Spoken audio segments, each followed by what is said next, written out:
Oh, my dear sweet Celestia, where do we even begin? Obviously, the answer is the beginning.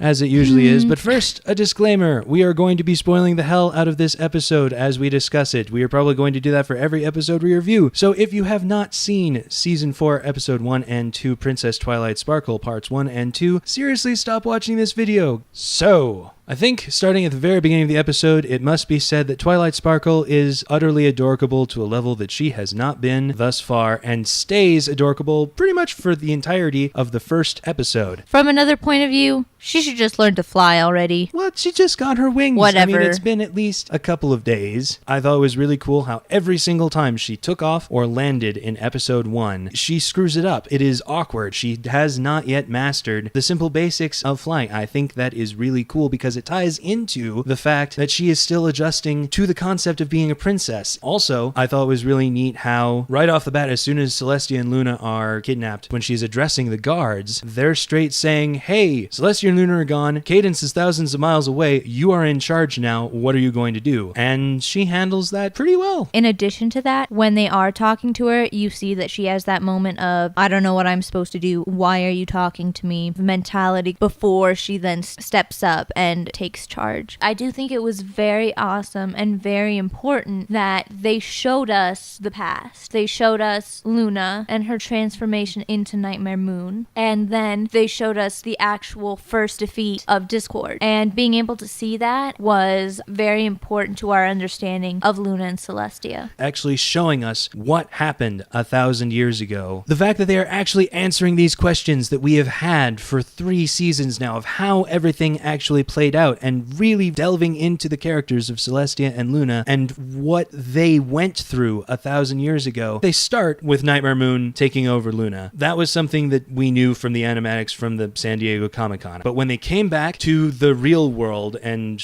Twilight rubs the sleep out of her eyes and goes, I still don't know what's going on. And Zikora's response is, we have to go deeper. And we go back and start looking at another vision. I was like, oh my god, you're seriously just unloading all of this past historical exposition now? I freaked out. I'm going to admit it. Minor aside, the debate of which of the 3 elements of harmony for Celestia and Luna each of them controlled, we now know that. Yeah, all we have to do is pause it and look at the colors. Celestia is generosity, kindness, and magic. Called it. Luna is Loyalty, laughter, and awesomeness.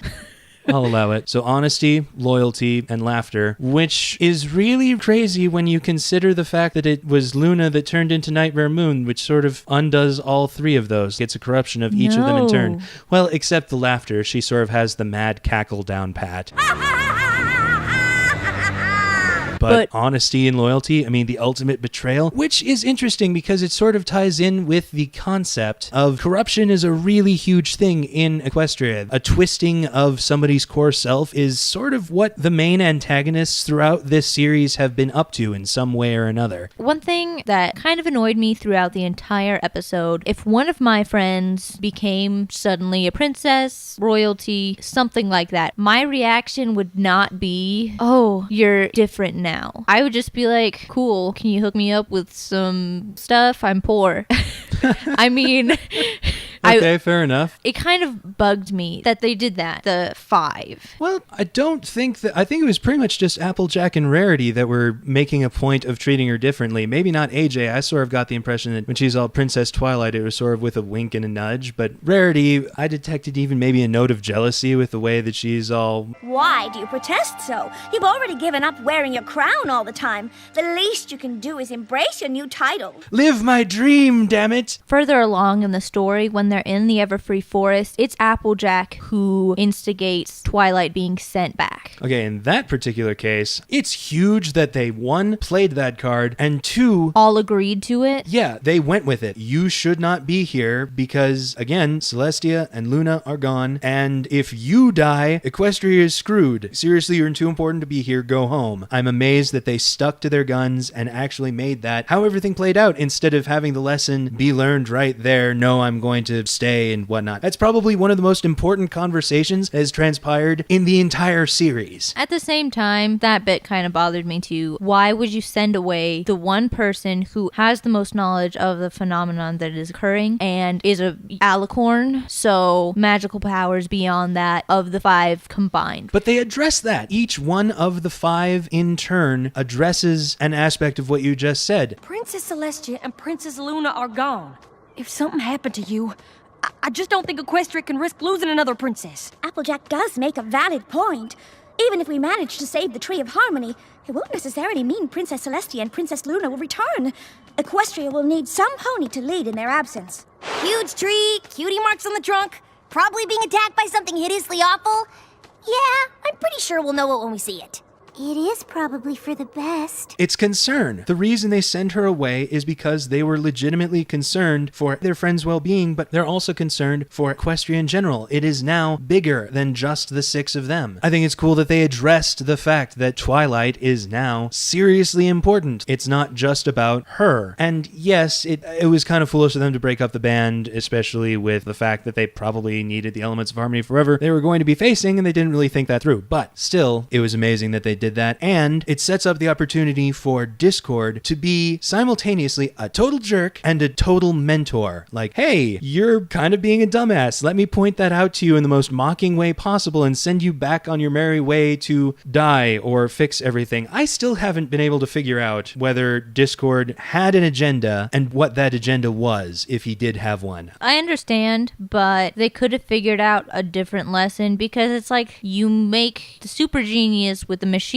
gun leave because, oh, we're worried about your safety. You've never really been seriously hurt before. And don't even bring in, oh, Celestia and Luna are gone, because what, it was 2 seasons ago? Chrysalis took out Celestia in a matter of seconds. So true. It's not like they've not faced a power that terrible before. You're right. In fact, pretty much every 2-parter, for some reason or another, the princesses are either gone, missing, absent, or incapacitated for one reason or another. So you're right. It doesn't really stack up. But it was very cool to see the 5's love for Twilight and their concern for her well-being, even to the point of self-sacrifice so that she and all of Equestria would be safe. In that regard, that was probably an important part of the storyline. Right. The biggest lesson learned was you better remember the past because it'll come back to haunt you. Even over a course of thousands of years, which, again, I still can't tell what's going on in the back of his head. Like, he knew from the start exactly what was going on and exactly what needed to be done. And he says at the end,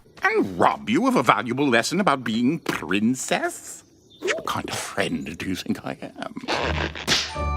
I don't know whether we can take that at face value or not. I mean, the end game is that the only thing that is capable of getting rid of him is now gone. He can do whatever the hell he wants with 0 consequences now. It'll be interesting to see whether he turns to the dark side again or maintains his pseudo-mentor using powers for good, kinda, sorta, not really status. He kind of gave him a little push in the right direction, but didn't hand them the solution on a silver platter, because he knows Twilight and the rest of the 5 are going to have to figure things out by themselves most of the time. They're not going to get an easy answer, so he wasn't going to give them an easy answer. Which speaks well to his "I am now reformed" status, but still, it's hard to tell where he actually stands. the fact that they have set up a season-long story arc. Megan McCarthy has tweeted, "This is what this season is going to be about, finding these keys to unlock this magical MacGuffin box." What is so important that all of the elements of harmony and Twilight and Celestia's and Luna's cutie marks all have something to do with it. It's too much. I can't fathom it. It was a very good episode, but there were parts that personally I found frustrating and annoying. I will say,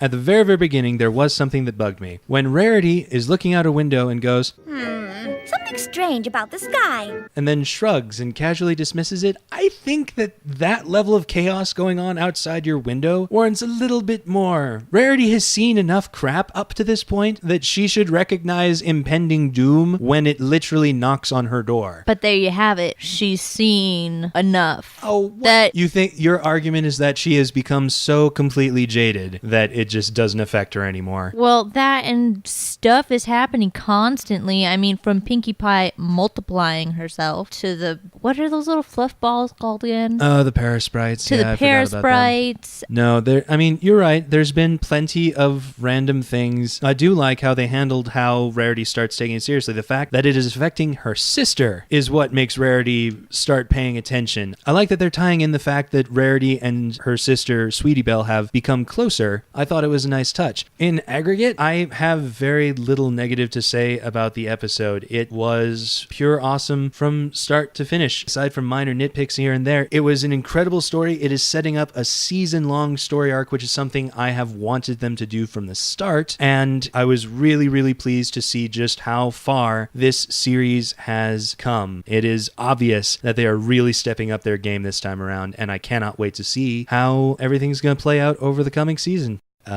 Drink break.